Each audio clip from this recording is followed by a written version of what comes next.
Morgan Freeman disappointed some fans during Sunday's episode of National Geographic's The Story of God when he downplayed Islamic terrorism, saying Islam aims for peace. News reports of Islamic extremism by a tiny percentage of Muslims do not reflect the mindset of the majority of Muslims, Freeman said. Meeting Muslims face-to-face, I've learned that Islam aims for people to live in peace, Freeman remarked. But watching the news today, you'd be forgiven for not knowing that. A tiny percentage of Muslims are waging war against the West. The apocalypse was the theme of the second episode of the National Geographic Channel's new docu-series hosted by Freeman. The actor set out to find out why so many religions predict an apocalypse. Why do religions predict an end of days or judgment day? Is it all in our minds? Freeman tackled these and other questions from an atheist point of view on his journey. ISIS and other religious extremist groups believe the apocalypse has already begun.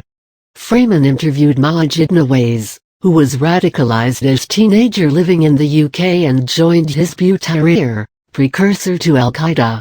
What I mean by Islamism is the desire to impose any version of Islam over society, said Nawaz.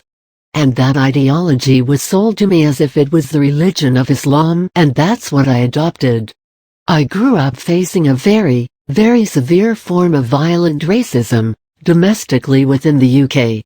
The actor also stated that the Jewish, Christian, and Muslim religions pay homage to the same God. While there is some historical evidence for this conclusion, the religions are very different and should not be grouped together. Islam is an Arabic word that means surrender, submission to God's will. The same God the Jews and Christians worship, said the star. He visited the caves where the Dead Sea Scrolls were discovered. Kim Heng-Zeitzen, expert in early Christianity, related to him her argument that Roman Emperor Nero was the Antichrist. The Christians hated Nero. He was the Antichrist, Freeman narrated later. As in the first episode of The Story of God, Freeman shifts his attention midway to science. Culturally, we seem to have a morbid attraction to the apocalypse, he begins. He interviewed Stuart Shankmans, psychology professor at the University of Illinois at Chicago, who studies our subconscious belief in the apocalypse and believes it may be hardwired into our brains. In a lab test of human subjects' responses to small shocks, Shankmans concluded that knowing when the bad thing is going to come creates a qualitatively different emotional experience than not knowing.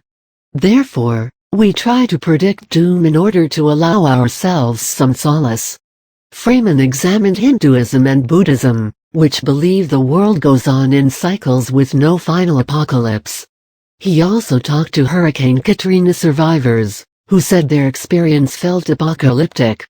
Contradicting traditional views of what apocalypse stands for, Freeman tells his viewers that apocalypse, a Greek word meaning lifting the veil, is about enlightenment, not war and death. It's a state of mind and heart that helps us see the truth. Not some far-off day of judgment. It's here, it's now, he concludes.